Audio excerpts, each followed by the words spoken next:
The Last of Us 2 is a game all about powerlessness, guilt, and redemption. From Joel to Ellie to Abby to Lev, each of them had to face powerlessness over an aspect of their lives, and their attempts to cope with their powerlessness often led to violent or monstrous actions, which leads to guilt and a loss of humanity, until eventually making conscious choices putting them back on the path towards finding a new relationship to humanity. An important concept I continually return to in this video is the idea of people being in touch with or losing their humanity. Throughout both games, characters go through many different arcs, and at different times they either succumb to or overcome their cynicism about the inherent evil of humanity. Often characters will begin to believe the only way to survive is to become inhumane themselves, take advantage of others, and do whatever it takes to survive. But we also see the reverse of this. We see characters whose curiosity and belief in the potential for a better world help change others' hearts, returning these monstrous people back to believing in the possibility of a better future, but we also see how cruelty and monstrosity can infect others, leading to them losing their belief in the goodness of mankind and fall into the mindset of surviving by any means necessary, or a belief that their violence is righteous and justified, which ultimately turns them into monsters equally as scary as the zombies themselves. To understand this idea of losing and gaining humanity in the face of guilt and powerlessness, we first need to analyze Joel and Ellie's journey in The Last of Us 1 to see how the trends established there continue on into the second game. When we first meet Joel, he is laughing with his daughter, both poking fun at one another sarcastically, which is the main way affection is shown in this series. We see a man who loves his daughter, who has his humanity intact, and it is all manifested into the watch Sarah gets him for his birthday. When she dies, Joel essentially dies with her. He was powerless to do anything to save her. He has been taught a swift and harsh lesson about how this new world works from the monstrous actions of this soldier who killed his daughter, so he adapts for the next 20 years. We don't see the 20 years that pass, but we learn how in a world now filled with the living dead, one must die inside themselves to survive. He has killed people, robbed people, tortured people, all to continue his own survival, but he has not truly been alive since Sarah's death. He is zombified essentially, and we see that the watch, which represents the love and humanity between him and his daughter, has broken at some point over the last 20 years. The zombies survive by monstrously killing and eating humans, while Joel survives by monstrously killing humans and taking everything they have that might keep him alive. The only relationship left in his life is with his partner Tess, who seems perhaps slightly more alive than Joel, but still willing to do whatever is necessary to survive, which oftentimes is antithetical to doing the things that allow us to live with humanity. Guess what? We're shitty people, Joel. It's been that way for a long time. No, we are survivors. This is our chance. It is over, Tess! When we first meet Ellie, she is full of life and humanity. She has dreams about joining the Fireflies, an organization built on the premise there is hope for a better future. Their motto is, when you're lost in the dark, look for the light, which is a central idea in the series that we will continually return to as well. Ellie is rambunctious, passionate, and outspoken, and is obviously meant to parallel Joel's daughter Sarah. She has lived her whole life in the quarantine zone, in a post-outbreak world, which is certainly a difficult life, but she has not had to kill another human, and still holds to certain standards of morality. Joel and Ellie's relationship begins strained, with him dehumanizing her as cargo, and after he learns about the idea of a cure from her, he is not on board with the plan. It's only after Tess's death that the real story begins. Joel thinks the cure idea is a bunch of nonsense. He has no humanity left inside of him, meaning there is no room for the hope of a better future. To survive this way, he cannot have any expectations of improvement or love in his life. All of that was taken with Sarah, but in her final moments, we see Tess begin to regain some humanity and hope for this cure, and her sacrifice changes a fundamental part of Joel. This was 3 weeks. I was bitten an hour ago, and it's already worse. This is fucking real, Joel. He doesn't help Ellie because he loves her, yet, or believes in a cure, yet, but Tess's final selfless act of saving them and seeing her regain a bit of humanity in her hope for a better world is enough for him to feel indebted and willing to move forward with this plan, laying the groundwork for the actual story, Joel regaining his humanity through his relationship with Ellie. It's an incremental change. There are tons of small moments and cutscenes and dialogue where we slowly begin to see Joel opening up, and it's all through Ellie's humanity. Ellie has known nothing but a world filled with zombies and authoritarian governments, yet still through all of that, she maintains curiosity, wonder, love, joy. We see it in her authentic love of stupid jokes and her constant questions about what life was like before the outbreak, her love of comic books, and the further into the game we get, the more we see Joel open up and begin to feel love again. Through Ellie, he is able to remember what it means to live instead of survive, and it is incredibly powerful to be a part of that change. While Joel slowly goes from having no humanity left to being alive again, Ellie has the inverse of that arc. The new things Joel is seeing during his journey is a child who is full of life and wonder, something he has been disconnected from since Sarah's death. But Ellie has all of those traits in abundance. What is revealed to her during the journey is the depths of cruelty in the world. She meets Bill, a man who parallels Joel, who has isolated himself and lost any purpose in living because to make human connections is a weakness, which opens one up to potential for pain and loss and death. What, you know this guy or something? Frank. Who the hell's Frank? He was my partner. He's the only idiot that would wear a shirt like that. After this, in Pittsburgh, she and Joel are ambushed and confronted with a town that survives by killing anyone who comes across them, and we also learn how Joel used to survive in this monstrous way as well. Here they meet Henry and Sam, who they have a few human moments with, only to have Sam be infected and Henry kill himself rather than live without his little brother. Ellie is noticeably different after this. She is directly confronted with the lessons Bill and Joel have learned painfully, that if you are going to maintain your humanity in this world by building connections with others in love, you will inevitably be hurt when you lose them, and as she gains this lesson, she loses a part of her own humanity. The loss of Ellie's humanity culminates at the lakeside resort, with the cannibal society whom they had a shootout with at the university. They capture Ellie, and many want to kill her as recompense for the people that died in the previous fight, but what saves her is the leader's perverted sexual interest in her. Here she is faced with someone even more monstrous than the group at Pittsburgh, or Joel at his lowest moments, or even the zombies. This man gains enjoyment from the idea of breaking her into sexual slavery in a society that literally eats people like zombies. When she escapes and finally kills him, it's a brutal scene, hacking away at his face until he's unrecognizable. Then Joel grabs her off him and holds her, consoling her, his own humanity fully regained by this point as he attempts to nurture what little humanity is left inside of Ellie. In the final stretch to the hospital, Ellie is even more noticeably different. She zones out a lot and is uncharacteristically quiet, while Joel is uncharacteristically talkative, a role reversal showing how both characters have changed throughout the story. This is the moment where Joel promises to teach Ellie guitar, which as we will see later becomes an item similar to the watch, representing Ellie's humanity through her connection to Joel. We see bits of her PTSD here, and fear that the young girl who we have all come to love may be gone, but then comes the iconic giraffe scene. What are you doing? It's alright. Come here. Hurry up. Come on. Hey there. So fucking cool. This is a beautiful scene where everything comes together to have this one human moment, a moment where Joel and Ellie are both equally alive and open to love and wonder. This moment is here to remind us that Ellie is not lost. She has a full life left to live and so much humanity left in her, which makes the realization at the hospital all that much more painful. When Joel learns the only way to get a vaccine is for Ellie to die in the process, to lose his daughter once again, he cannot accept it, and this time he isn't powerless. If you take her. This is our future. Think of all the lives we'll save. Let's be clear, this is a monstrous, inhumane act Joel commits, but it is done for different reasons than his previous monstrous actions. While his previous cruelty was simply in service of his own survival, like a zombie, this action was in service to save Ellie's life and humanity, to give her a shot at living, and yes, to maintain the love and life he has gained from this journey. I do want to say here that in this video, I talk a lot about how as Joel connects with Ellie, his humanity is fully returned to him, and I talk about the loss and regaining of humanity of a lot of characters, but nothing is entirely cut and dry. I do believe Joel is much more alive at the end of The Last of Us 1 than he is at the beginning, but clearly he acts the monster here. As he says himself, no one can fully escape their past, and there's a lot of nuance about what it means to be a quote, good person in this universe.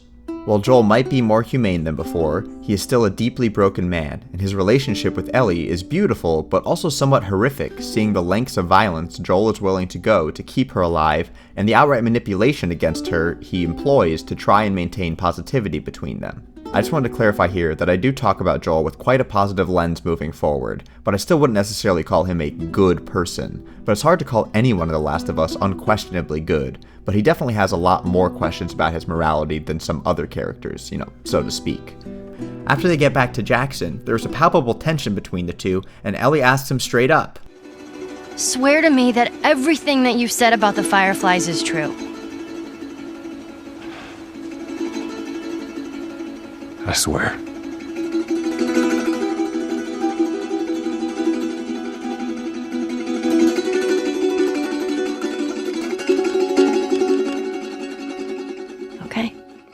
And this is where the story leaves us with these characters. The darkness of Joel's actions and lies looming over their relationship, assuredly going to slowly tear them apart. A Joel who is revived and full of love for his adopted daughter, and an Ellie who has lost so much of herself in this journey, but is not entirely lost to monstrosity. An important aspect of Ellie's character is her relationship with her immunity. To her, this mission gave her life purpose. What's the other option?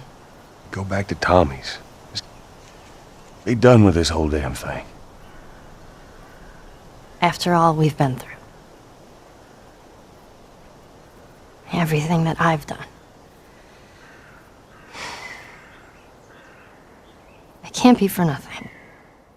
But after it turns out to be a failure, she is left somewhat lost and suddenly powerless. She has the power of immunity for herself, but is left in a world of constant reminders of how much help a vaccine would be. All of the pain and suffering that once motivated her to continue on with her journey now serves as a reminder of her failure.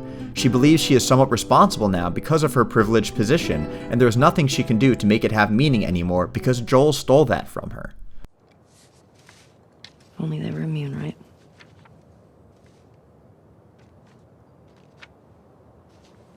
Well, let's go get Tommy and we can get these bodies back to Jackson. This inverse arc structure between Joel and Ellie is the beating heart of the story that showcases all of the beauty of this world and all of the horror, and lets us know that everyone is capable of losing or regaining their humanity, and everyone is capable of great and horrible things. This leads us directly into the themes of The Last of Us 2, where we see more paralleled stories of losing and regaining humanity, how different people cope with powerlessness, and how guilt can drive us to do wonderful and horrible things. Before The Last of Us 2 properly begins, we see a scene where Joel tells Tommy about what he did at the hospital, and Tommy shows Joel sympathy about it. About what we were talking about earlier.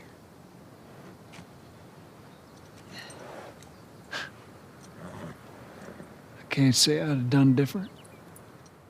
And then we see Joel talk with Ellie. Their conversation is somewhat awkward, showcasing how his actions and lies might not be fully understood by Ellie yet, but she is aware something is wrong and that tension looms over them, marring their relationship. What finally cuts through the tension is the fact Joel has found her a guitar, which he promised to teach her how to play, and we see Joel do something he quite literally refused to do at one point in The Last of Us 1. He sings her a song. If I ever were to lose you, I'd surely lose myself. Everything I have found here, I'm not found by myself. The authenticity and love in this song cuts through all of the tension, showing that true connection between them players fell in love with in the first game. Here the guitar is like the watch in The Last of Us 1. It symbolizes the beauty and humanity of their relationship, and while it does not justify Joel's actions at the hospital, it does make it hard to outright condemn Joel and sets an important stage for the rest of the game. Definitely keep the lyrics of the song in mind moving forward. First, let's understand some context of the initial chapter of The Last of Us 2, and then we'll look more in depth about what led up to these moments. The Last of Us 2 properly starts 4 years after the end of The Last of Us 1, and our characters' relationships are in an interesting place. We learn through indirect conversation that Ellie has been mad at Joel for quite a while, and nobody is entirely sure why.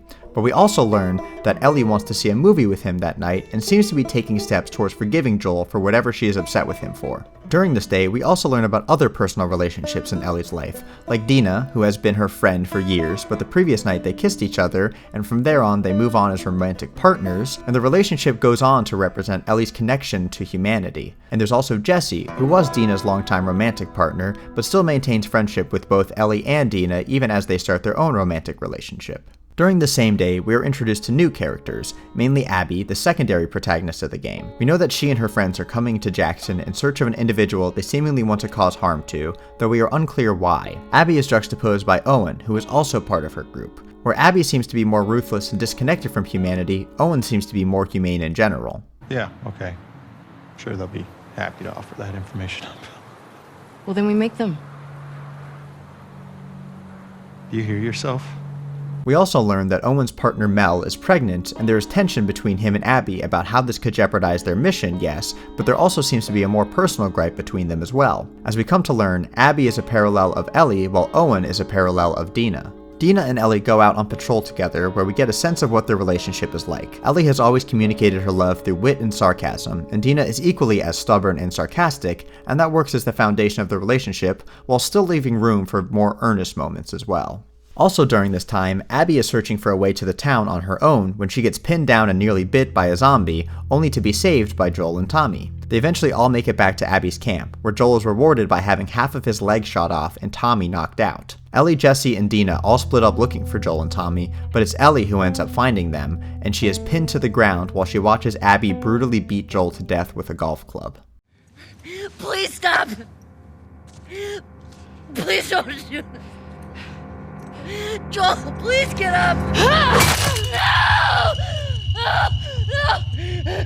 It's very interesting how it was Joel and Tommy saving Abby which allowed this moment to occur. Joel's newfound humanity directly led to his own death, but it was still absolutely worth it. When Joel lacked this humanity, it was an existence worse than death. He was a monster, and it's better to die than return to monstrosity. And of course, saving Abby also allows all of the other actions she does in the latter parts of the game. The selfless act may have killed him, but it also shows how Joel has worked to redeem himself these last 4 years. This moment sets Ellie down a path towards the loss of her own humanity, and we see how she becomes exactly like Joel was at the beginning of The Last of Us 1. I think it's important to understand why she really pursues Abby and her friends, and why she gives way to monstrosity. It may seem simple, like Abby just killed essentially her father, so she's angry with her and wants revenge, and that turns her into a bad person, but that is only part of her motivation.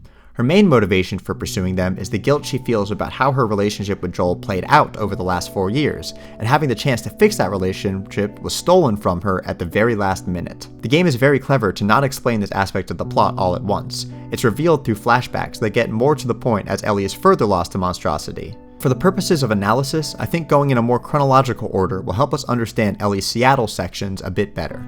Over the course of Ellie's portion of the game, there are 3 playable flashbacks, and they all give us insight to the nature of Joel and Ellie's relationship leading up to his death, and how his actions at the hospital created a rift between them. Ellie's first flashback takes place 3 years before the current events, on her 15th birthday, where Joel surprises her with a visit to the Wyoming Museum of Science and History to look at dinosaurs, space stuff, and just explore in general. The scene is definitely the warmest one between Joel and Ellie in the game. The whole sequence is very slice-of-life-esque, and is meant to showcase the strength of their relationship.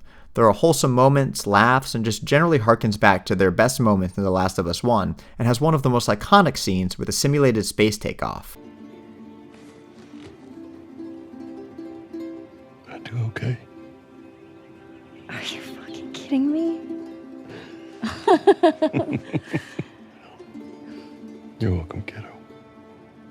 There is no combat, no zombies or cruel people. It's a moment away from all of that into an ideal world where Joel and Ellie can simply be happy and connect. But of course this fantasy cannot last. In the latter parts of this flashback, they go into the other half of the museum where Joel has yet to explore, and inside, Ellie finds an ominous scene of various graffiti admitting to atrocities like "I killed for them," and "the woman we tortured choked on her own blood." Immediately we are thrust back into the harsh realities of this world. There is tragedy around every corner, and an incomprehensible amount of stories that end in death and bloodshed. You find the dead man with a note, reminiscing on how their group wanted to make the world a better place, and they committed atrocities in the name of this mission, but ultimately their group disbanded and had nothing to show for it. After Ellie rounds the corner, she learns the man was talking about the fireflies.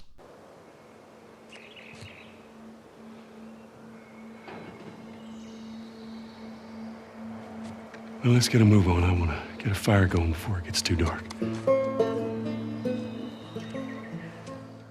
There's a solemn moment of quietness in Ellie, and Joel wants to bury his head in the sand about the whole issue, but this flashback shows how while there is still a beautiful relationship between her and Joel that is very real and has value, his actions and her powerlessness to help others casts a long and dark shadow that haunts both Joel and Ellie, and hints at the pain inside Ellie knowing that she was meant to save the world, to vindicate the guilt and blood-stained hands of the fireflies, of Joel, and end the monstrosity of zombies and those willing to survive by any means necessary. The next flashback takes place 2 years before the present and starts with Ellie and Tommy sniping some infected to clear the area. Ellie is obviously very distracted by something, and Tommy also notes how she has been distant from Joel lately. She doesn't say why, and he doesn't pry, but it is noticeable when they meet back up with Joel. Tommy sends them on a little mission together to get guitar strings for Ellie's guitar, which is a nod to the attempt to repair the bond between them. As they make their way towards town, their banter is different from normal. While we still see a few jokes and sarcastic quips, Ellie is noticeably more reserved, and where Joel would usually be protective, he is more lenient, trying to show his faith in Ellie, and he tries to talk with her about Savage Starlight and things that interest her. Jesse tells me you're handling your own quite well on the group patrols. He's even recommending you for parish patrols. Well, I think you're still a bit young for it. I'm a better shot than almost all of them. And I have more experience than most of the new recruits Look, who've... you think you're ready. I trust you. Okay. Thanks. It is evident Joel is aware of the rift between them, and while he will never directly confront it, because if he did, he would have to tell her the truth, he still tries to reach out and maintain what relationship is left between the two of them. To get to the music store, they cut through an old hotel filled with infected and have some tense fights before agreeing to return home without new strings for the guitar. On their way out, they come across the bodies of a teenage couple that ran away a year prior, and Ellie takes this moment to directly confront Joel about what's been bothering her. Because I let them run their tests. And when I saw that they were useless, I got us out of there. How do you know they were useless? Maybe if you just would have given them more time, they could have figured something out. There was no cure. This time, the shadow of Joel's actions loom even more directly over them, and it's only a matter of time before something breaks. Just as their mission to repair the guitar is a failure, the mission to repair the rift between them is a failure as well. The final flashback is short. Taking place 2 years before the events of the game, Ellie returns to St. Mary's Hospital to finally find the truth. They said, even if we found her, or by some miracle found someone else that's immune, it made no difference. Because the only person who could develop a vaccine is dead. Ellie is directly confronted with the truth she has always known but been too terrified to look directly at, and is also faced directly with her powerlessness. The only person who can make a vaccine is dead, and her immunity means absolutely nothing.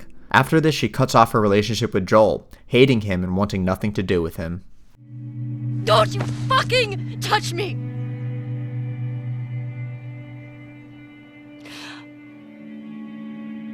I'll go back. But we're done.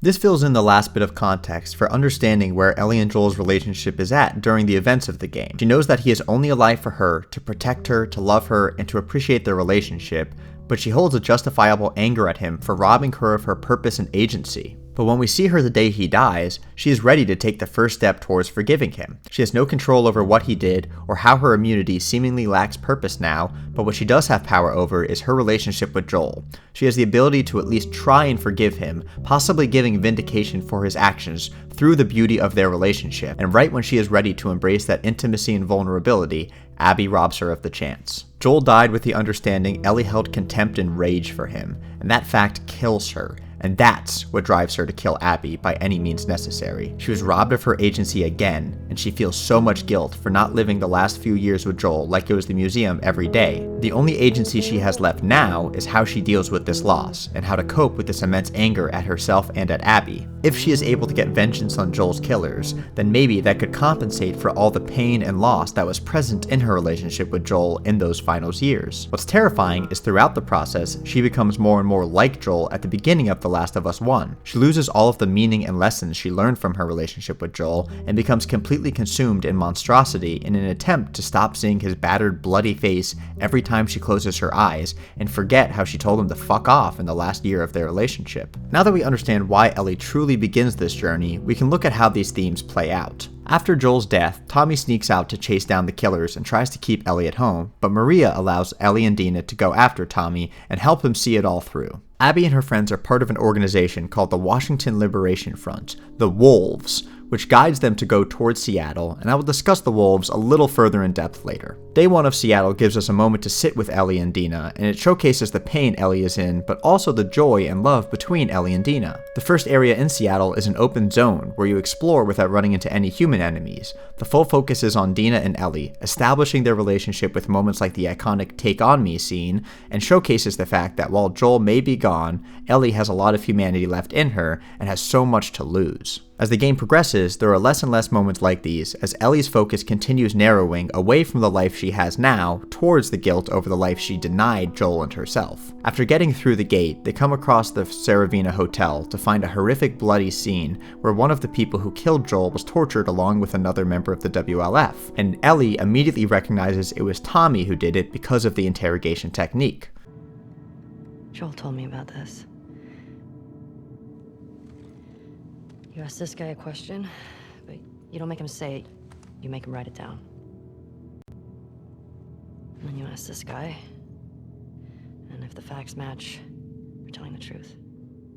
This technique was showed in The Last of Us 1 when Ellie was kidnapped by the cannibals, and it is representative of an aspect of monstrosity that Joel has living inside of him, and Dina is surprised to see that Tommy has that aspect of monstrosity inside of him too, showing that Tommy is also falling down this path of inhumanity. From here they continue on and finally come across WLF resistance and manage to kill one of Abby's friends, Jordan, and then they spend the rest of the day trying to make some progress tracking down more of Joel's killers and find somewhere safe to go. There's an interesting bit of conversation on the way to the TV station that caught my attention, showcasing Ellie's gradual transformation into early Joel here. Guy once, from the Joels, tripwired a whole town.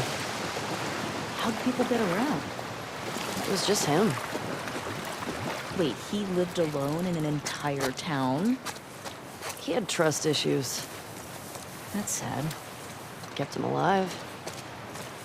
It's not like you have to choose between being alive and being close to people. It's not black and white. You take a risk, though, right? You take a bigger risk being alone. Like, what if he got hurt? What if he got sick? What happens if someone else gets hurt or sick? And you have this added, burden that puts you in a worse position. Yeah, I guess that's also true. This interaction really showcases the changes we have seen from Ellie across the series. In The Last of Us 1, she saw Bill as sad and misguided. She understood him, but could not relate to him. But here, we see her begin to relate to the mindset of isolation, and in large part has to do with Joel's death and how it has this deep effect on her, and begins to hint at the skewing of Ellie's priorities and moral values. The day continues on with a few more encounters with enemies and infected, and culminates in a big reveal for both Ellie and Dina. Ellie reveals she is immune to the disease, while Dina reveals she is pregnant, and this causes a divide between them. This late a few weeks ago. A few weeks? We could have still turned back. I didn't know. I wasn't sure, okay? I didn't want to be a burden. Well, you're a burden now, aren't you? This is the first test of Ellie's character. Does she prioritize the safety of her new life and love and the humanity of this soon-to-be child, or does she continue pursuing Abby and in doing so risking not only her own humanity, but the life she could have with Dina? It's not an outright one or the other yet, but this does show where her priorities lie. The scene also calls back to the previous conversation about Bill and the risks of having a loved one. Ellie said a loved one being sick is this extra burden weighing you down, and suddenly Dina is sick, and as soon as she loses her ability to help Ellie achieve her goal, Dina becomes a burden, building tension between them, and from here on out, Dina never accompanies Ellie, but rather stays at the theater, meaning when Ellie is out there hunting them down, she will no longer have the direct reminder of her humanity and life that is Dina, but is left alone to ruminate on her guilt and powerlessness. What's also interesting is how children in the series have always been used to bring people closer together and highlight the humanity left in the world. But this is an occasion where it actually causes them to become further apart, and it speaks to the skewing of Ellie's priorities and mindset about love and people, as well as paralleling Abby's reaction to learning that Mel was pregnant. It's after this scene where we get the flashback to the museum, which has parallels to Day 1 of Seattle as well. Day 1 is mostly about Dina and Ellie connecting, with Dina representing Ellie's humanity, but at the end, we see the first suggestion of Ellie's mission beginning to make a divide between her and Dina. Similarly, the museum is all about Joel and Ellie's connection, with Ellie representing Joel's humanity. But at the end, we see at the first suggestion of how Joel's actions cause the divide between him and Ellie, an interesting role reversal here. After this little dispute, Ellie finds a guitar and sings Joel's song to herself. Here, the lyrics represent both her relationship with Joel and her relationship with Dina, and also her relationship to humanity. If she loses her relationship to humanity, then she loses Dina, and she loses all the good things about Joel that still live on inside of her. Where Day 1 was about firmly establishing Ellie's humanity through her relationship with Dina and hinting at the dissolution of Ellie's humanity, Day 2 is about firmly establishing this said dissolution. Ellie and Dina hear about a lone male trespasser who they believe to be Tommy, so they prepare to leave together, but Dina is too sick, so Ellie goes out on her own, a notable moment of distance between them, but Dina gives her a bracelet to remember her and the love they share. Give me your hand. It's for good luck. I don't believe in luck. I do. Then Ellie tracks down who turns out to be Jesse, and while he and Dina recover, Ellie goes out alone once again to track down Nora, which is really where all of these hints of Ellie's lacking humanity come to a head. Something to note before we get too into that is the order and manner in which Joel's killers are themselves killed is very purposeful. The first to go was Nick, who Tommy tortured to death, and he was one who directly held down Ellie, but lacked much character one way or the other, which makes sense to have that happen off screen. Jordan was the first one who Ellie killed. He was overtly cruel to Ellie during Joel's death scene. When she was held down, he kicked her in the ribs, and he was most actively pushing for them to kill Ellie. And when Ellie killed him, she did so because of the fact he was strangling Dina, making it seem much more justifiable. Now we're at Nora, who also directly held Ellie down during Joel's death scene. We didn't have much context on her character from that scene, but here she seems sympathetic, until... You still hear his screams? What? I hear them every night. Yeah. Yeah, that little bitch got what he deserved. This makes it seem justifiable to kill her as well, for having such overt cruelty over killing a man, and when you finally catch her tackling her into the spores, you realize why they wanted to kill Joel in the first place. You're breathing spores.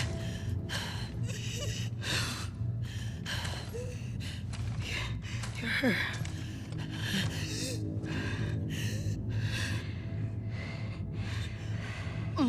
You firefly? There are no fireflies anymore. It's interesting when Ellie is directly confronted with the fact they are motivated by Joel stopping the cure, because she had very similar angry feelings about Joel. She understands that this motive can almost reasonably justify his death, but her anger at Joel was what tore them apart, and this is what fuels her guilt about his death, which drives her to kill these people. Watching this woman's veins turn black, struggling to breathe, and seeing what Ellie does here is disturbing.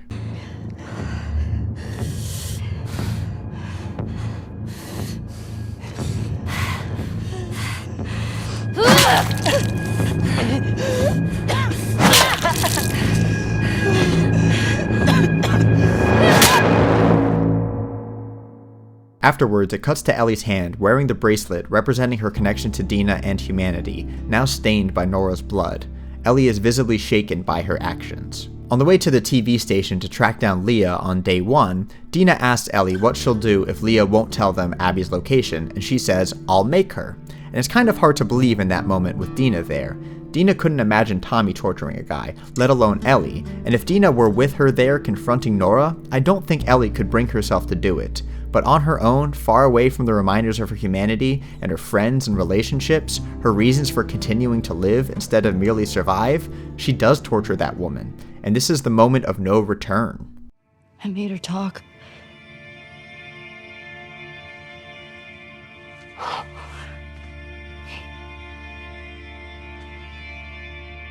It's okay.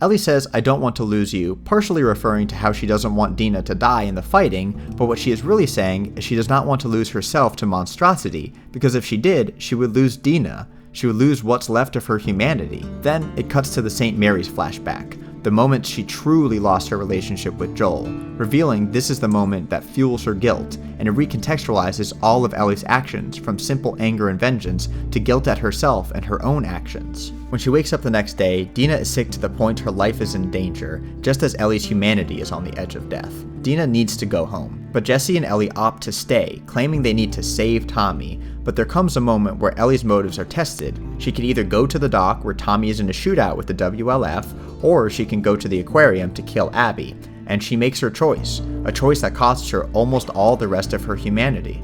We can get to the marina through here. No, we're taking a boat. You heard them right. They're talking about Tommy. We don't know that.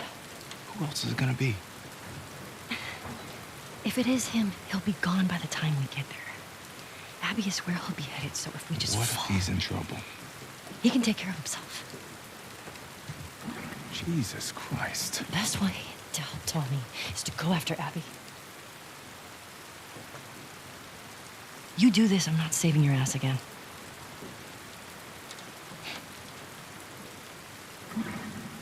I really hope you make it.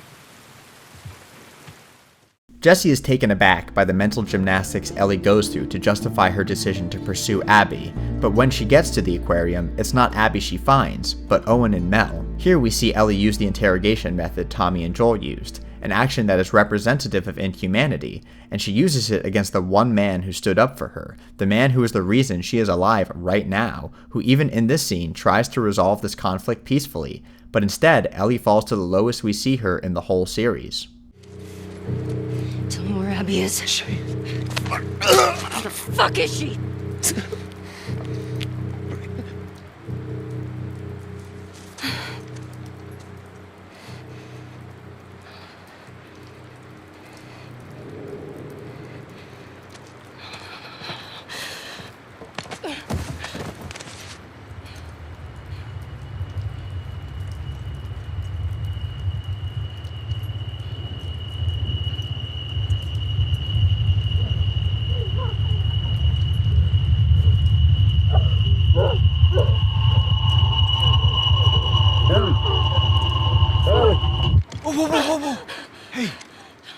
Children have always been used as a representation of the remaining humanity in the world, the hope that things can be better than survival by any means necessary, and Ellie's actions here against Mel and Owen, robbing this family from their chance at life and humanity, it is the ultimate antithesis of humanity in The Last of Us. Jordan's death was framed as obviously justifiable, Nora's framed much less so, but she was still positioned as a bad person. Here with Owen and Mel though, there is no justification. She didn't even get the information she needed from them. She is simply stained from their blood. From small hints at the monstrosity in her during conversations with Dina, to torture that left her shaken and irrevocably changed, to this final monstrous act, Ellie's guilt and drive to control her powerlessness have turned her into the person Joel once was, but not the man he died as. When they regroup back at the theater, Dina is still horribly sick, but alive. Jesse and Tommy are alive too. There is still hope for Ellie's humanity, but it is slim and far gone. And then she finally gets the confrontation she wanted.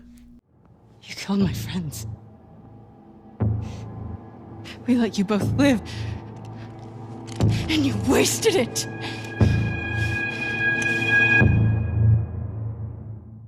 So the game leaves Ellie's story at this tense moment and goes back to Seattle day one to see how the events played out on Abby's side.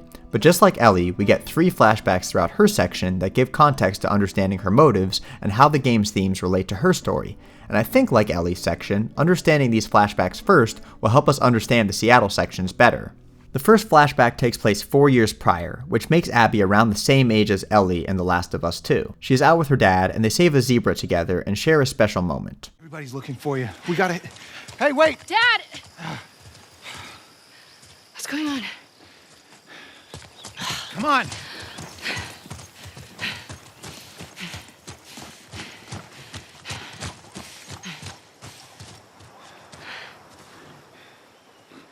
We did good back there.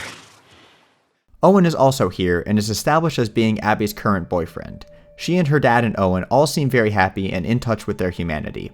The scene obviously parallels the giraffe scene from The Last of Us 1, literally taking place in the same city with animals from the same zoo, and also showcases a different Abby than the one we see in The Last of Us 2, one much more full of hope in her mission of supporting the Fireflies. What we come to find out is this is the day Ellie arrived at St. Mary's Hospital, and Abby's father is the surgeon who is going to make the vaccine. You know, this guy.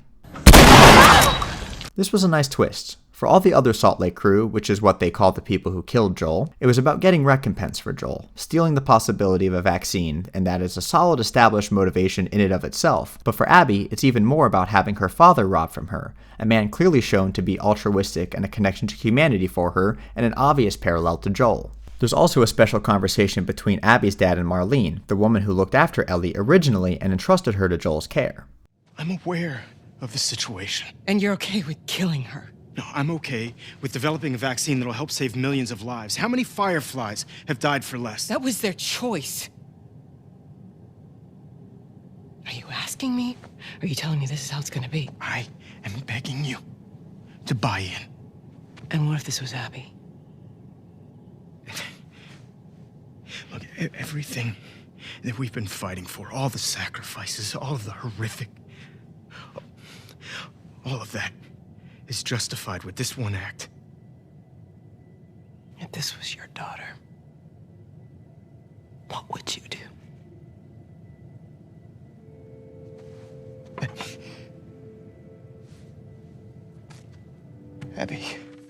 I love this scene for a few reasons. First, I enjoy how it throws stones at the Fireflies and Abby's dad for not letting Ellie have a choice in the matter. From a utilitarian perspective, sure, it makes sense, but from another angle, it is wrong to take this child's life for the greater good without even giving her the option of consent. And we know that Ellie absolutely would have sacrificed herself for the vaccine, and if she was woken up beforehand to, get her consent, then she wouldn't let Joel take her. Bottom line, by doing this evil thing, they lose the chance at the vaccine, where if they had taken the time to get her consent, they would have had one. Secondly, I appreciate how Marlene asked the big question of the doctor. If it was your daughter, would you still do it? He doesn't get a chance to answer honestly before Abby interrupts them, but he was leaning towards saying no. He would stop the procedure, and may well have done exactly what Joel did, or something very similar, making Abby's murdering of Joel even more heart-wrenching because he was not that different from her own father. And finally, I appreciate how it reiterates how this would vindicate the Fireflies. It shows how they have fallen, starting as this grand resistance movement of hope that has turned to atrocities in the name of survival and this mission.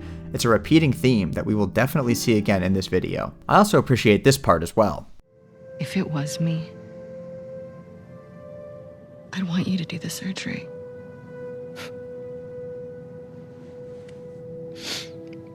Abby would want her father to do the surgery if it was her, just like Ellie would want the surgery to be done as well. At the end of the scene, you walk down the main hallway as Abby, and it's haunting knowing what is waiting for her in the operating room. Is he still in the fucking building? Is it? Abby. No! Abby, don't look. Dad! Dad! No! No!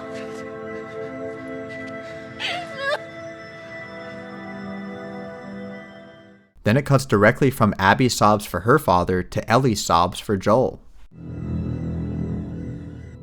Joel, get up. Joel, fucking get up. Please stop. Please don't shoot. Joel, please get up. No! The next flashback takes place 3 years prior, and it showcases the love and humanity between Abby and Owen until the very end, where Joel's actions are shown to cast a shadow over their relationship. The bulk of the scene takes place while exploring an abandoned aquarium, and is a direct parallel to Joel and Ellie exploring the museum. They're both scenes about two characters coming together over the wonders of human accomplishment, what the world was once like and what it could once again be like. Owen is established here as Abby's connection to humanity and the hopeful worldview she and her dad once held. He challenges her fears, makes her laugh, teaches her new things. He helps her to participate in all the actions that make us human. During the scene, there was another story playing out in the background about a family that used to live at the aquarium. It was a father, mother, and 2 boys, until their mother was killed by WLF soldiers and the father was gripped with fear, wanting to keep his boys safe, never leaving the aquarium. The 2 boys end up joining the Seraphites, a religious organization that is a parallel to the WLF, who we have yet to discuss, but basically they are violent bad people. The eldest son leaves a letter to his father, filled with rhetoric about the importance of strength, violence, and recompense. While there is a lot we don't know about their story, it yet again seems to be a narrative about these young boys losing their humanity, robbed from them by the WLF, and then they were taken advantage of by a group continually advocating for violence more and more, who promises them recompense against the people who killed their mother. So while we learn that through letters and environmental storytelling, we see Abby and Owen's story going on parallel to it. There are a lot of cute moments between Abby and Owen here, and at the end they have a moment of love where they kiss, but Abby is unwilling to accept it because of what looms over them. Come on, Ab. I'm sorry. Don't be sorry. Talk to me.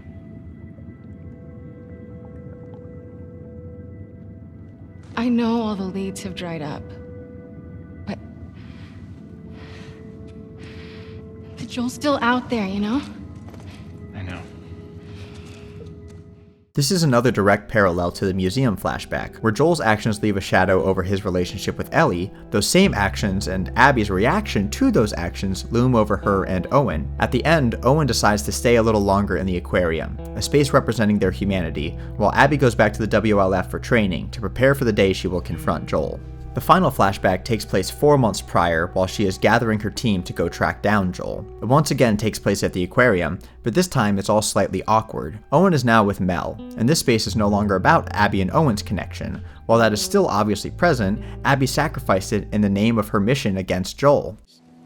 Someone loved me enough to make me a stocking. You don't deserve one. What, a stalking? Or someone who loves me? The space is about Owen and Mel's connection now, and it feels like a violation that Abby is even there. I did it! First try. How do you like me now? Yeah, it's great. You're good at everything. Shut up and put me up on the wall. I will. Later. Are you scared of Mel finding out I was here? No. She doesn't care. So put me up on the board, Owen. All right. Even still, there is a lot of playful banter and showcasing of Abby, and especially Owen's humanity. This aquarium was once haunted by the lost family and their tragic end, but now Owen has revitalized it, breathing new life in without erasing the good memories the previous family had there. We see all of this as an attempt from Owen to revitalize Abby's humanity, but that's not what concerns her. You should blow off training tonight. Abby, when the moon comes out... I found Joel's brother. The scene feels like a last chance for Abby to renounce this mission and find her way back to humanity before sacrificing almost all of it to torture Joel. Hearing Owen's excitement at wanting to show Abby what the aquarium looks like in the light of the moon is heartbreaking when she interrupts him with the news of this mission, but we know it wasn't enough, and we see that she and the group are successful in this mission. So now that we understand what Owen and her relationship represents and how we have seen the gradual rotting away of their relationship and Abby's humanity leading to the ultimate action of killing Joel, we can start to look at the actual events of the game and how she has an inverse arc from Ellie, where Ellie's guilt about Joel and her powerlessness eats away at her humanity, turning her into Abby in what Joel used to be. Abby's guilt about Joel, and equally importantly, her role in the WLF, leads her on a redemptive path, finding her humanity. The first day in Seattle as Abby, you start in Soundview Stadium, which is an analog of Lumen Field, and it is where the WLF is headquartered. This seems like a good moment to discuss what the WLF really stands for and what their morality looks like. As Ellie on day one, you find a lot of notes and stories in the background about the formation of the WLF and their parallels to the Fireflies. They began as a resistance movement against Fedra, and from what we see, it seemed fairly justified and popular. There are references to how Fedra had massacred innocent people in the name of maintaining order, and over time, the popular opinion of the WLF shifted from thinking of them as terrorists to thinking they should be the new dominant controlling group of Seattle. We learn how this man, Isaac, had really rallied people almost heroically, and we see notes from the past of people condemning their friends for being a part of Fedra or helping them to escape the WLF takeover, or how a lot of Fedra began abandoning them and joining the WLF. On day 2, we get a little deeper into the city and find more recent stories. There's one story about a township that was under independent rule for a while, led by a man named Boris. But then they came under federal rule. Eventually, the WLF came to power and they wanted to forcibly remove the residents to the stadium. Many were against this, and Boris's daughter Sophia vandalized one of the posters they hung around the neighborhood. In response to this, the WLF murdered her, and this scared a lot of people into joining them, but Boris refused to leave and wanted to avenge his daughter's death. The neighbors, fearing retaliation, conspired to kidnap Boris and force him to move, but when he discovered this, he knocked them all unconscious and dragged their bodies into a spore-infested house. One person awoke during this and bit Boris, forcing him to turn as well. The story certainly highlights the brutality of the WLF and the hypocrisy. They are supposed to be all about liberation, yet they set a curfew, post propaganda, and murder anyone who speaks out against them. This parallels the Fireflies in a lot of ways. They too were an organization promising liberty and the betterment of mankind, but in the process they committed atrocities and ultimately became the very thing they swore to destroy. So the WLF are at war with a group called the Seraphites, which they refer to as the Scars, because when Seraphite children come of age, they are marked with cuts from their mouths to their ears. As Ellie, we don't learn too much about them.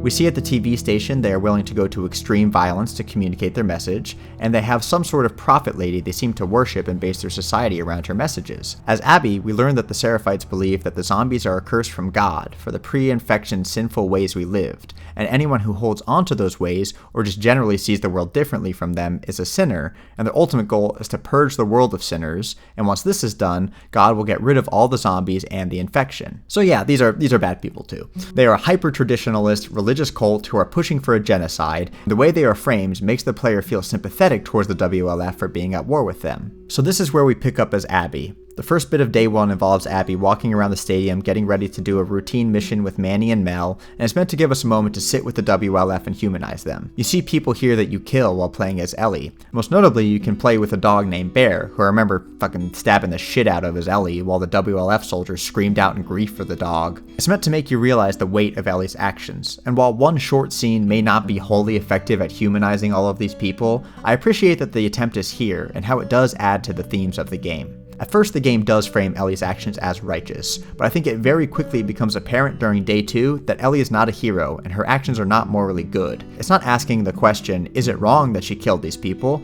No, it's telling you Ellie is doing something objectively wrong and showcasing what guilt and powerlessness can drive a person to do and become. The first section as Abby, once you start the mission, is meant to frame the Seraphites as bad guys. They ambush your van and corner you all in a gas station until you're saved by other WLF members and brought back to a camp, where you're brought into a room filled with dead WLF soldiers the Seraphites have killed, clearly showing once again their brutality and lack of humanity. While all of this is true, the game does give hints that the Seraphites' hatred and violence towards the WLF is justified. Getting nostalgic about the truce? Easier days, huh? Too easy. We let our guard down, and they strung up an entire squad. That was in retaliation to us shooting those kids. Okay, but those kids attacked our guys. What would you do? I don't know, not riddle them with bullets? I'd rather save our people. Manny, they're kids. It's not their fault. Not our fault either. Those deaths are on them. Okay.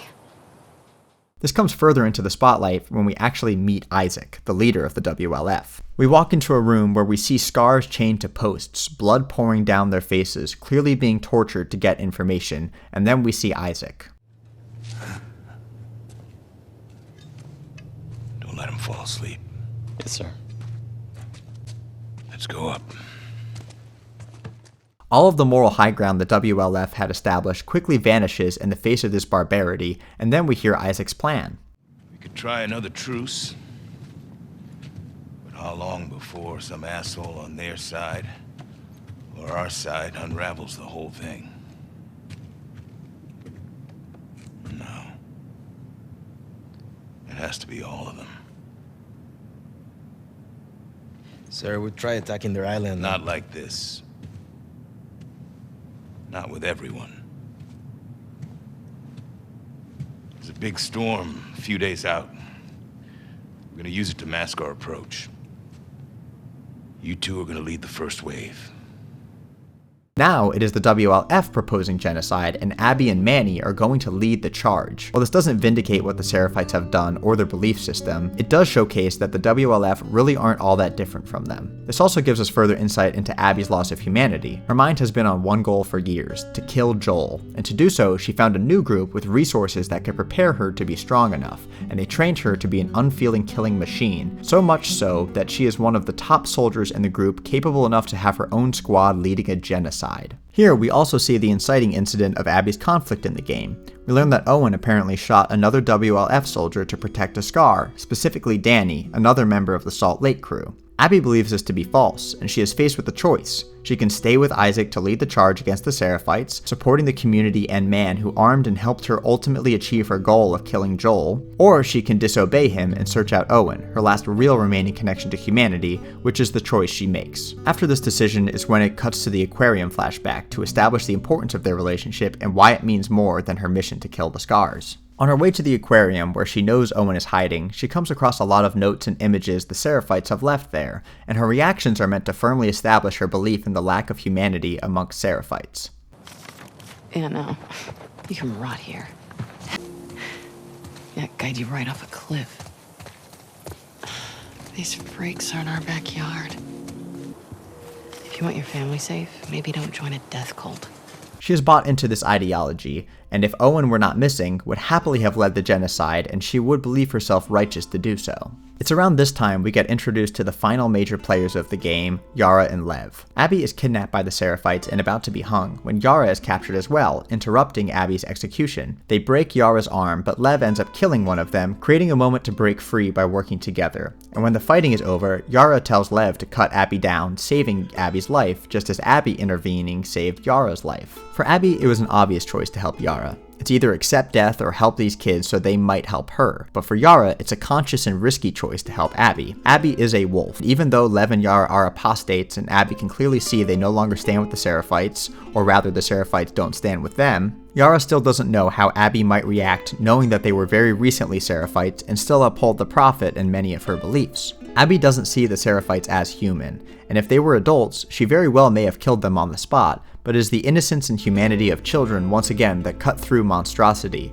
and they have to trust each other to escape an onslaught of zombies and find somewhere safe for Yara to rest. We see in these interactions an uncharacteristic kindness in Abby.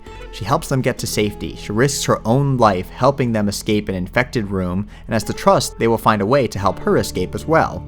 And she carries Yara to a safe space and helps patch up her arm with the very little resources they have available. But after this, she leaves them to continue pursuing Owen. Her kindness here isn't necessarily born from her humanity, rather it was mostly out of obligation. They saved her, so now that she has saved them, she can wash her hands of the whole ordeal and move on. When Abby finally reaches Owen, we find out what really happened between Owen and Danny. Owen was going to kill a Seraphite man, but when he had the moment to, he saw how old and tired the man was, how the man didn't really resist, he just looked back at Owen ready, and when faced with the obvious humanity of this man, Owen couldn't bring himself to do it. This prompted Danny to point his gun at Owen. They skirmished and he accidentally shot Danny. Abby wants to try to explain it all to Isaac, but Owen is done with the WLF. He's heard rumors of Fireflies regrouping in Santa Barbara, and he wants to be a part of an organization he believes in again. He no longer wants to support a genocide and lose his humanity with every scar he kills. He's ready to believe there is something better out there, but Abby simply cannot. She believes that the story about the Fireflies is bullshit, and she tells him that he needs to grow up. What? Nothing. Sorry I grew up. You should try it. Oh yeah, how do I do that? Should I go find the people that killed my family? Cut into them? I could torture them until they're crying, you know?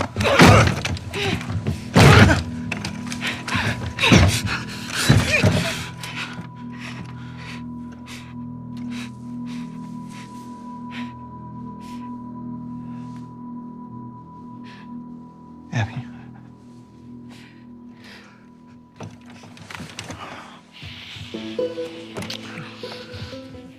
And then they have sex, which I'm not going to show that on YouTube.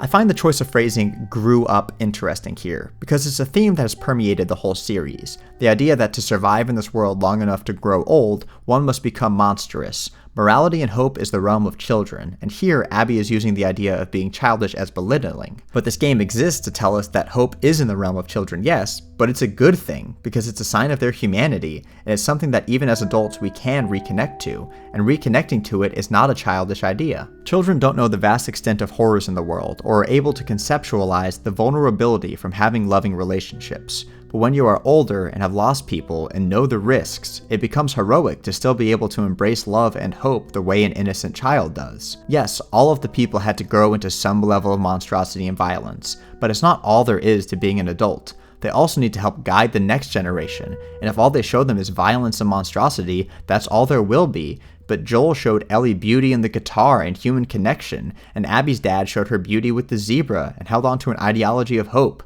And Owen and Mel's kid has a chance at a life with hope, same as Dina's kid. Owen is also pointing out that her quote-unquote growing up has made her a monster. And the tension of Abby's righteousness in her cause versus the brutality of her actions is finally directly called out, and it's a breaking point. She either needs to find a new connection to humanity or finish the transition into becoming a monster. The other thing I like and believe is really important about the scene is their actions aren't reconciliatory, they're destructive. I've talked a lot about how Abby's relationship with Owen is a connection to humanity for Abby, but that connection was strained years ago, and really it ended in that final flashback, when Owen was excited to show her the moon, but she cut him off to talk about how she had tracked down Tommy. That was her last real chance at building some sort of connection with Owen. Even with Mel and the complexity of the situation, something could have changed. But after Joel, there was no way for her to reconnect with Owen in that part of her life and humanity again, at least not in the same way. And here, when they have sex, it's almost a depressing last-ditch effort of sorts. They're both desperate. Owen is desperate to see the Abby he knew from 4 years ago, while Abby is desperate to maintain a shred of humanity as the monstrosity of her life is more apparent than ever, and this is a desperate action between the two of them. This moment leads straight into Abby's dream.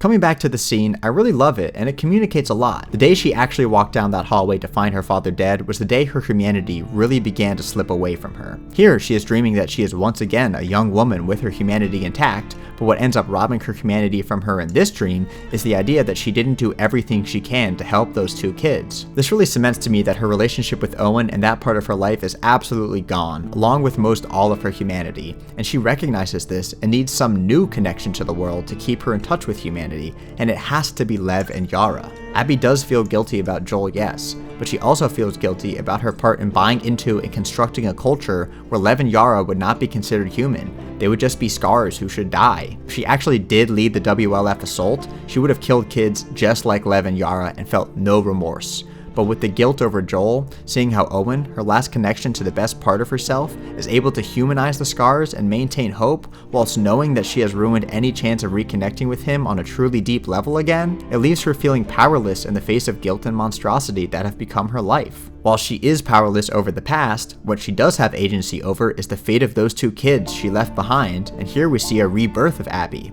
When faced directly with her monstrosity from her last humane connection, she realizes that she may have lost part of her humanity, but it's not too late to build a new humane identity. And here we see her measured guilt leading to redemption. When she goes back to find Lev and Yara, she says this: "What the hell am I doing?" This action is at such odds with the person she believes herself to be, with the cultural habitus she has been a part of, and while she might not know exactly why she is doing this, she knows that it's something she has to do. So after she goes back to them, she sees Yara's arm is in really bad shape and brings her back to the aquarium, where Mel has recently arrived as well, and agrees to help fix Yara's arm. When they arrive, Mel and Owen's dog Alice flips out on Lev and Yara. Hey, Owen, wake up! I'm here. Those scars? I need whatever medical supplies you have. Ow! Put the phone down, it's okay! Down. Alice, shut up! Alice, Put the stop! phone down! Alice! I like the scene because it shows how deep-rooted the conflict is between the wolves and the scars. Alice recognizes the outfit and the bow and immediately assumes that these people are threats, and both Lev and Yara are terrified of dogs because the WLF has used dogs to hunt down Seraphites their entire lives. It's a nice little detail. So to fix Yara's arm, they need to get supplies at the WLF hospital, which Lev knows a secret path to, so he and Abby set out together to track down those materials. This section is interesting because it's a lot like early scenes with Joel and Ellie in The Last of Us 1. While Abby is more willingly helping these kids compared to Joel, who at first was more begrudgingly helping Ellie, Abby still doesn't fully understand or trust Lev and his background as a Seraphite. There's a sort of stiffness in their interactions for a while, and I love seeing them both slowly loosen up over time. I love how Abby calls them scars, and Lev gets offended, and over time she begins to use the term Seraphite more. Scars built all this? Seraphites. Yeah, I was gonna say that. I love when Lev says, yeah, fuck those guys. Fuck these scars. Seraphites, whatever. Yeah, fuck them. Never heard a Seraphite cuss before. That's my first time. And I really like this line from Lev about how the Seraphites have changed. So, you like this prophet even though her followers want to kill you in her name? She wouldn't want any of this. Her writings don't have violence in them. You should tell that to your people. We weren't stoning or hanging people until after she died. They're taking her words and twisting them. Read the text. Okay. It established even more parallels to the WLF. We learn how the Seraphites also began as a mission of love and hope, but slowly became the very thing they swore to destroy. They became monstrous demons. Just like how Ellie brought out the humanity in Joel, Lev brings out the humanity in Abby throughout their journey, and we see a more nurturing side of Abby slowly begin to peek his head out. Eventually, they get to the hospitals and get the medical supplies. Honestly, don't have too much to say about this moment outside of this being her last chance to get back in with the wolves, but instead she chooses Lev and Owen. Oh, and you fight the Rat King. That was a pretty cool part. After they get back, they're waiting outside the room while Mel operates, and there's this cute moment between Lev and Abby and Alice. Hey, Alice. Hey. You want to pet her? It's okay. Yeah, see? It's just a really sweet human moment. Lev and Yara likely have no idea that dogs are capable of kindness and love when all they have seen are snarling teeth ripping their friends to death, and it parallels how they have never seen a friendly wolf and might not know that Abby and the others are capable of kindness and love when all they have seen are the barrels of guns that have shot their friends to death. It's also another little glimpse into the softening of Abby and the connection she is building with this kid. After Yara is all patched up and Abby sees she's alright, we get one more small flashback of Abby walking down the hallway again, but this time there is no horror monstrosity behind the door waiting to rob her of her humanity. Instead, it's her dad smiling, showing how her actions here have begun to truly put her back on the path to connecting with her humanity, how she is ready to look for the light once more. The next day, Yara and Lev are arguing in the background while Abby talks to Mel. Mel says Owen invited them to go to Santa Barbara with him. Owen invited them to come to Santa Barbara. That is very Owen. I figured you'd have talked him out of going by now. Actually, I'm going with them. But not if you come. What? He may fall for your little act with these kids, but I don't. There's nothing to fall for. Isaac's top scar killer suddenly had a change of heart? Nothing to do with Owen, right? I haven't always done the right thing. You're a piece of shit, Abby. You always have been. The scene is really interesting for a few reasons. Mel definitely has genuine reasons to be angry with Abby, that's for sure, but a lot of it seems like abjection. Mel implies Abby is a monster for sleeping with Owen, yes, but also for killing Scars and for her handling of Joel. She tells her she is a monster and always has been and always will be. But Mel has killed plenty of Scars herself. Even if she is a medic and focused on healing people, she is only healing wolves, and she seems to have also bought into the mentality that Scars aren't people, or at the very least has directly aided in building that culture. And she has said in dialogue she feels bad about her participating in Joel's death, but that doesn't change the fact she willingly participated. Mel believes Abby's actions are all an act to get Owen back, but really Abby has given up on any chance of being with Owen again in any real way at least. Like when Lev and Abby are leaving to get supplies, she has this exchange with Owen. Can I talk to you? Talk? Why are you doing this? Look, she just showed up. Okay. I don't think she knows about last night. I don't care about last night. Well, I do.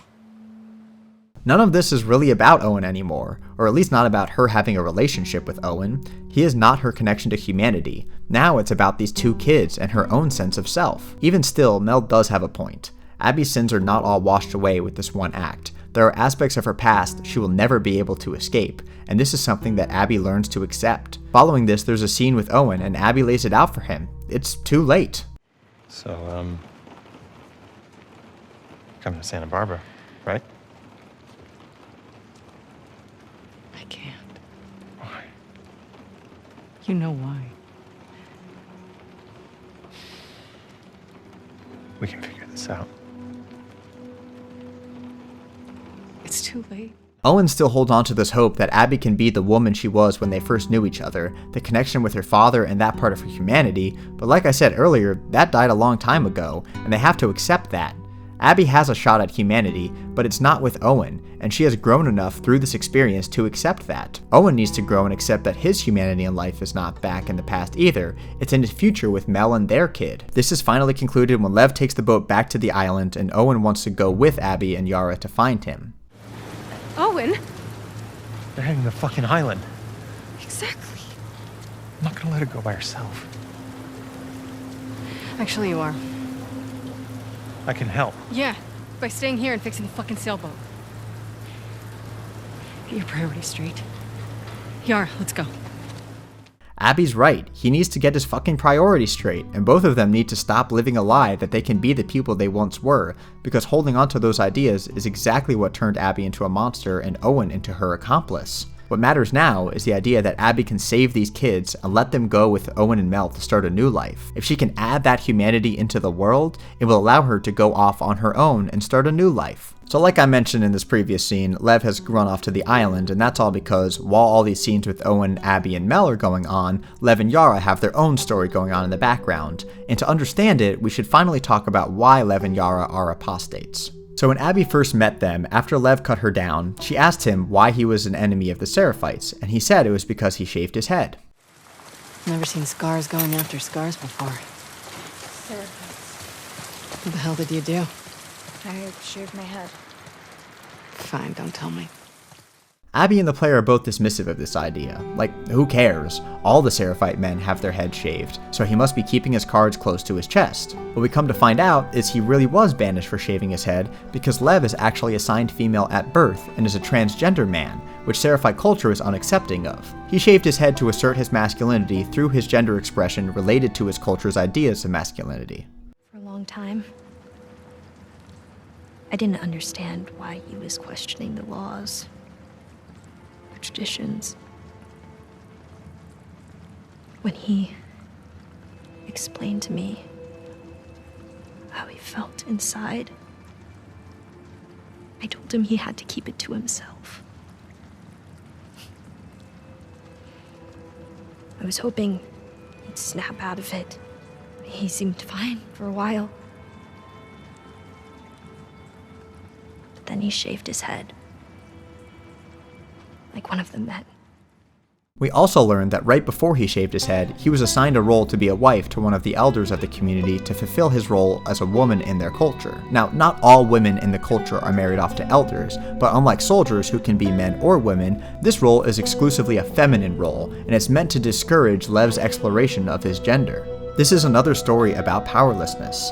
Lev is a man, but he is powerless within his culture to embrace his masculine identity and forced into a dysphoric existence.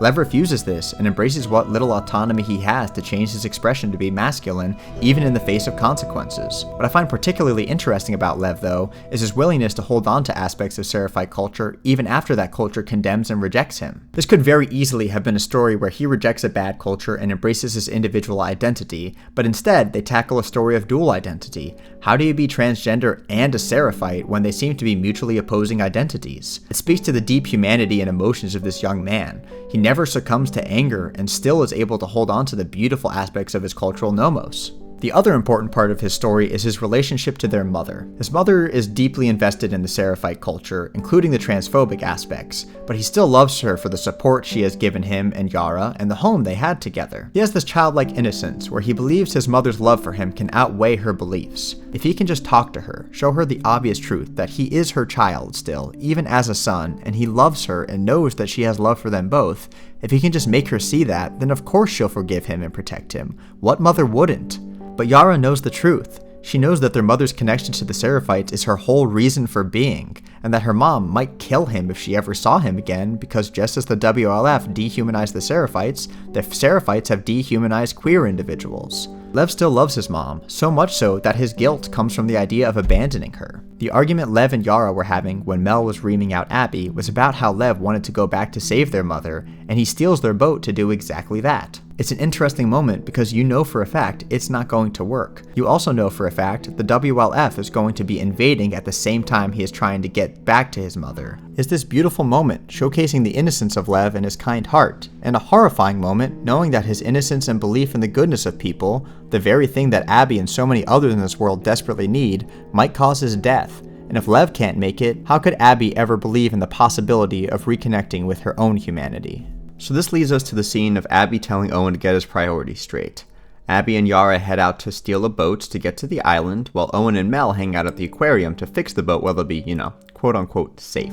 Following this, Yara and Abby go to the docks to find a boat where they end up in a shootout with Tommy and Manny dies. The only reason I'm mentioning this is because it finally shows us the irony of Ellie's decision earlier in the game. When Jesse and Ellie were out looking for Tommy, Ellie decided to pursue Abby by going to the aquarium rather than help Tommy at the docks. But as we learn here, this decision ironically puts her away from Abby's path. Abby was at the docks, and if Ellie had tried to save her loved one rather than punish Abby, she would have been able to find Abby, yes, but she also never would have killed Owen and Mel, by far her most egregiously monstrous action in the story. It's a clever moment. This is also the first time Abby even realizes there are trespassers. Ellie and Tommy have been absolutely shredding through the WLF forces. It's been huge news for days, but Abby has been completely disconnected from the WLF. I don't know if it's meaningful or anything, but I just find it really interesting how disconnected their plots have been, whilst thematically they overlap so much. So Yara and Abby track down a boat and they make their way to the island and work their way towards Lev, and on the way there's a small interaction between Yara and Abby. May her light guide us through the storm. When you're lost in the darkness, look for the light. What's that? Something my dad used to say. I like how Abby says the Fireflies' catchphrase is something her dad used to say. It strips away all of the baggage of the Fireflies and reappropriates their words back towards their original mission to help the world be a better place, and it's one of the only times we hear Abby mention her dad in the present, and it sort of reminds me of how when Joel fully opened up his heart to Ellie, he was actually able to talk about Sarah rather than pretend she didn't exist. It's another little highlight of Abby's newfound humanity and how it has roots in both her current connections with Lev and Yara, but also where she came from and the lessons her father taught her that she forgot along the way. Eventually, Abby and Yara finally make it back to Yara's home.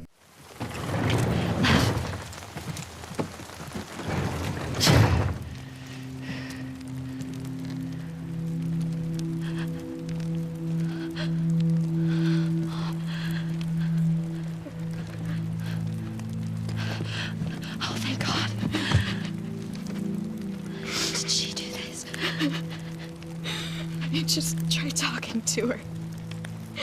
I tried to make her understand. But she just kept yelling. She started chasing me.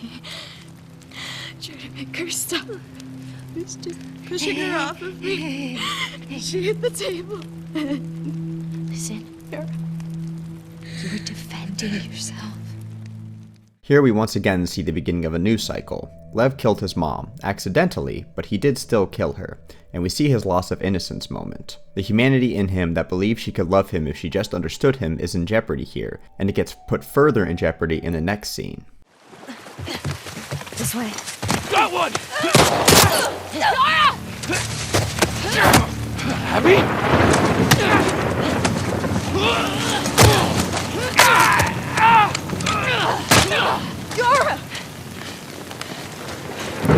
Yara, get up!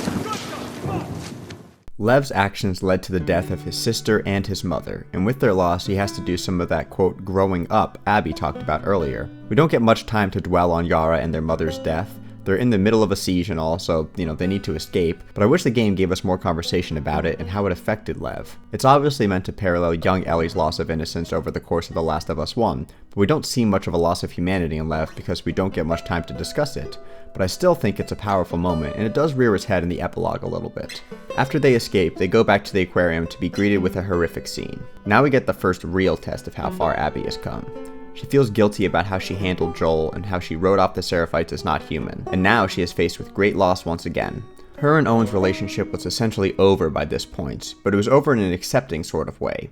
He has Mel in a new life, and they will take Lev to Santa Barbara, and knowing that she was able to help these people start their own humane life would have helped her find her own humanity in a new life. But Ellie took that from all of them. This is another monstrous action that has robbed people of their power, and Abby has a choice to make here, and she chooses to track Ellie down to make her pay. Abby is willing to risk the new humanity she has worked so hard to find again, and she feeds into the cycle of violence. She kills Jesse and almost kills Tommy. Then we finally have the fight we've been waiting for the whole game, but we play it as Abby attacking Ellie. I thought this was really fucking cool. It's a difficult feeling when you know you have to attack Ellie, who the player loves so much, but I thought the game did a great job at humanizing Abby, making it difficult to outright hate her for this action. Playing as Abby, you get to the moment she is about to kill Ellie until...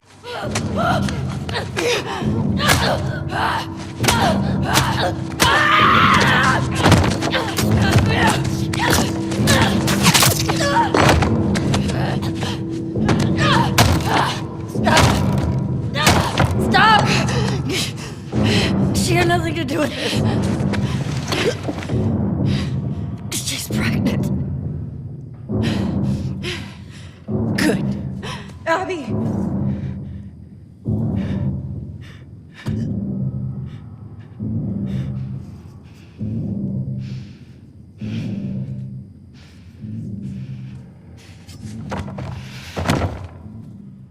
I love this moment because both Ellie and Abby are saved by their connection to humanity.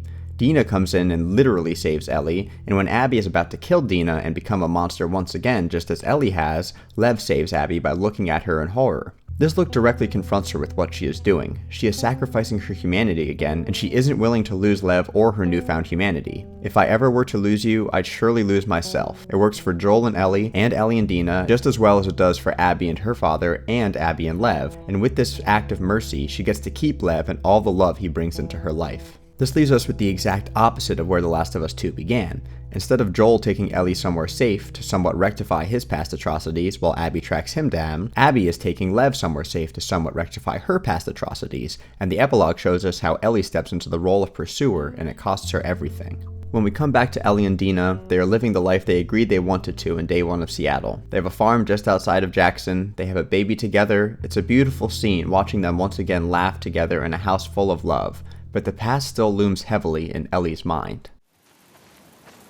Come on, little dude.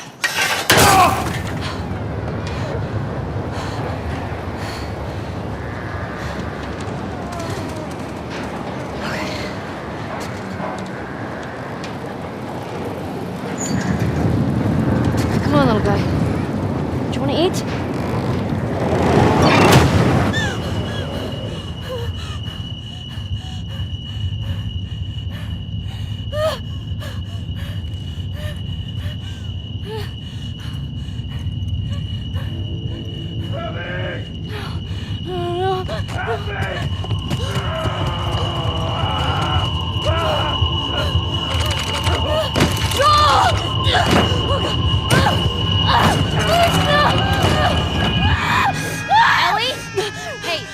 Ellie, look at me. It's okay. You're home. You're home. Breathe. Okay. Watching the scene has made me cry every time I've played this game. It's so horribly painful seeing Ellie's PTSD portrayed in such a visceral way, hearing Joel's imagined screams begging for Ellie to save him, showing how much she blames herself for it, and still can't find a way to get past her guilt, even in the face of this new beautiful life, a life Joel wanted so badly for Ellie to have, but her guilt makes it impossible for her to be present in this moment. She does not believe she deserves any of this. This gets juxtaposed by Tommy, who appears in the next scene. He suffered a bad leg injury, making him powerless to go after Abby, but he spent every waking moment tracking her down so Ellie could go and find Abby. That's gotta be her.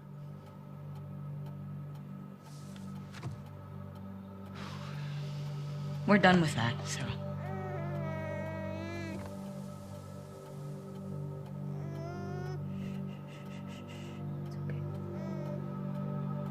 I'm sorry. All right.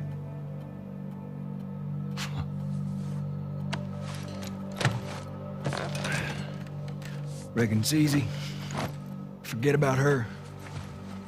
You sitting all comfy way out here? Hey. I'll make her pay. Tommy. That's what you said when we got back to Jackson. Tommy.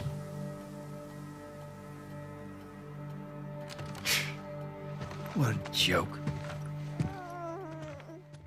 This pursuit even cost him his relationship with Maria, a character who was meant to show how alive Tommy was in The Last of Us 1 and how dead inside Joel was. It's such a huge change in his character. At the beginning of this game, he insisted Ellie stay home and wanted Maria to lock her up rather than let her pursue this goal that he knows is dangerous to not only her life but to her humanity as well. And now, here he is pressuring her to sacrifice her entire life to kill Abby.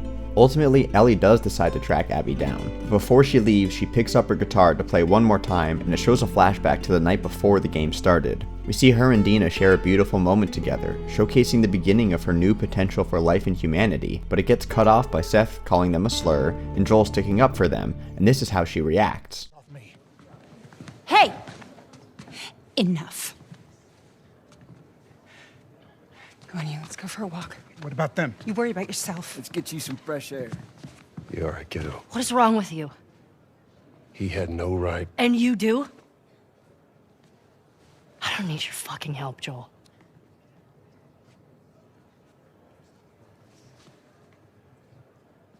Right. This is another subtle nod to show how it is her guilt that is at the top of her mind. Yes, she remembers Dina and the importance of their relationship, but the way she talks to Joel here gets the final say. She hates how she treated Joel, the pain she caused him knowing this is how she left their relationship, and how powerless she is to change any of that now that he is gone. All of the flashbacks we have seen that are on Ellie's mind are not of happy moments with Joel. She is only fixated on the shortcomings of their relationship and her anger at him. And with this crushing weight on her, she chooses to leave Dina behind. Hey, stop. Hey, come on. We've got a family. She doesn't get to be more important than that.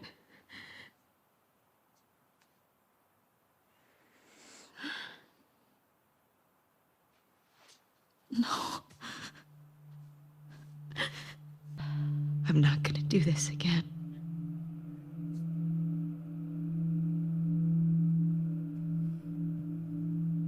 That's up to you.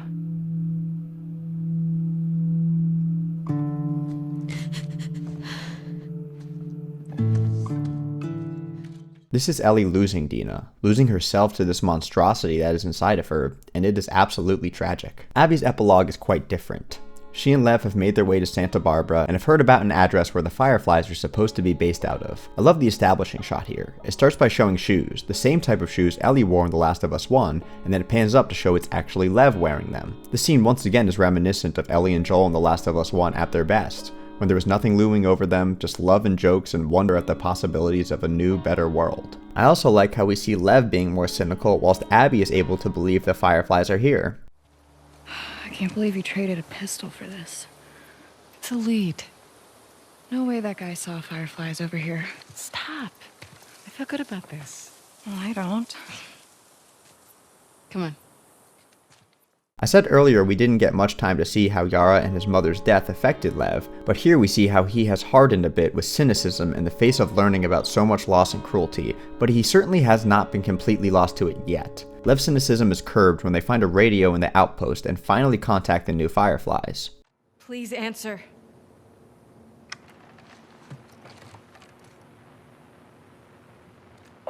Hi, Abby. We got a clear signal on you.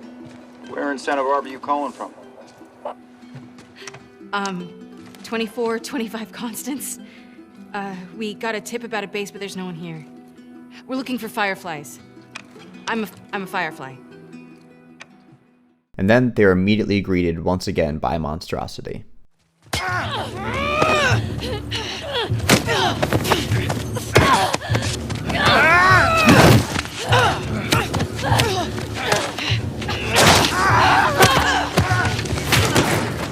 This leads us to the final section, where we play as Ellie, who has managed to track down Lev and Abby. On her search, she gets caught in a trap by the same people who kidnapped Abby and Lev, and during this confrontation, Ellie gets bit by an infected. I see this as an important point. Her immunity is a large part of her guilt, how she is powerless to really do anything with it for anyone else. But here, her being immune gives her the power to be able to get to Abby and make an important decision in their final confrontation. When she finally reaches Abby, we are exposed to a whole different level of inhumanity than we have seen in this game thus far. Along the beach, people are tied up to poles, left there to starve to death or face whatever comes their way. There's no righteousness in this like with the WLF or Seraphites, who falsely believe their actions were for the greater good. These are people who are actively thriving from their inhumanity and enjoy it. There's a woman tied up who has a braid just like Abby's, who you think is her until you round the corner to see what actually happened to her. She has withered away into practically nothing, her hair and dignity stripped from her, her large physique twisted into an emaciated near corpse, and Lev is not faring much better. The shock of this depravity leaves Ellie speechless, and she walks them towards a boat about to let them go until...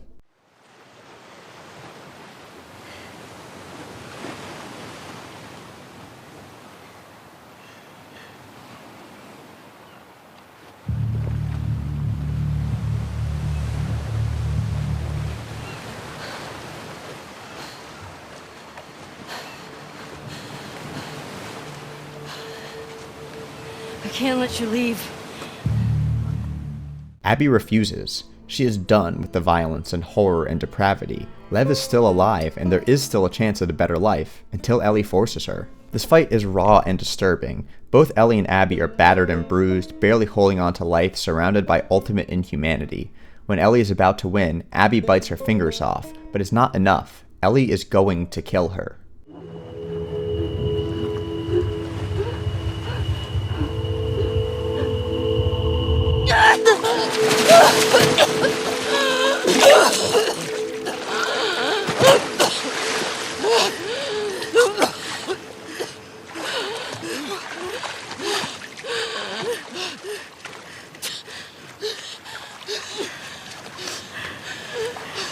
No.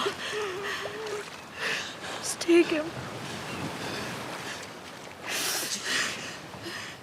This is probably the most important scene in the game, and apparently a lot of people were upset that Ellie let Abby live, but there was no other way the game could have ended. It's a small flashback of Joel that drives Ellie to let them leave, and it's only after the fight does the game give the context of what that flashback meant. Every other flashback we have seen of Joel has been about the tainting of their relationship, slowly cracking throughout the years until Ellie tells him she wants nothing to do with him, and in one of their final scenes together, when he tries to stick up for her at the dance, she reaffirms her position on this issue. She doesn't fucking need Joel, but this flashback is different. This is their last conversation together.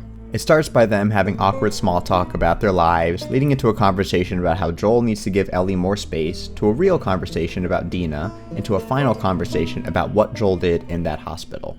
You're such an asshole. I'm not trying to. I was supposed to die in that hospital. My life would have fucking mattered. But you took that from me. If somehow the Lord gave me a second chance at that moment,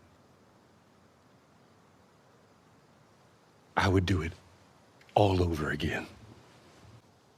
Yeah.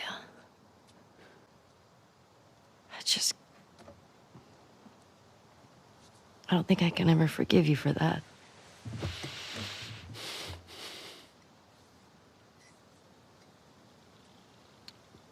But I would like to try.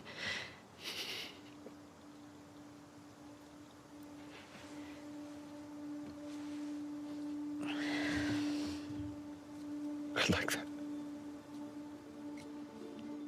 This flashback doesn't serve to remind her of what was stolen from her, or what she ruined herself with Joel like all of the other images that have been haunting her since his death, driving her to try and reconcile all of these facts through her horrific actions. This flashback reminds her of the possibility of forgiveness, the importance it has in our humanity. I don't believe that she forgives Abby for what she does, but I do believe she is willing to let go of Joel, of all the guilt, all the pain, all of the monstrosity this has created in her, and the monstrosity he has perpetuated himself. When she says to Abby, just take him and go, she isn't talking about Lev, she's talking about Joel. Watching this flashback, hearing how defeated Joel is, the subtle mannerisms in their conversation, and the sad and hopeful sound he makes when Ellie says she wants to try and forgive him, and how he simply replies, I'd like that. It also makes me cry every time I watch this scene. This flashback reminds her of the good in their relationship, how she has been claiming to fight for Joel, but really her actions have rotted away what little of him is left inside of her. And by letting Lev and Abby go, it is a final act to honor the memory of Joel, whilst letting all of his baggage go, but all of this has cost her more than she can ever get back. The final scene ends on a tragic note. She returns back to her and Dina's home.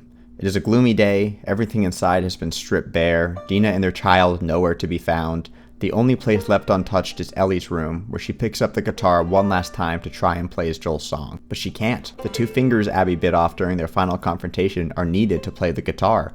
Her pursuing of Abby came at the sacrifice of her ability to use her guitar, came at the sacrifice of all of the good that her and Joel's relationship meant, of all of the life and wonder that was in Ellie, of her new family and purpose. She has a final solemn moment contemplating all she has lost in her relationships and herself. She silently puts the guitar down and walks off into the distance with nothing but her backpack. There's no mention of where she might go, if she's going to find Dina or Tommy, no mention of anything. She just leaves. Ellie here is sort of left where Abby was after killing Joel. She is lifeless, with no real connections left to the world, and it's up to her to decide her future, to seek out new connections to humanity, or be completely lost to what she has become through her actions. but she has taken the first steps towards her humanity.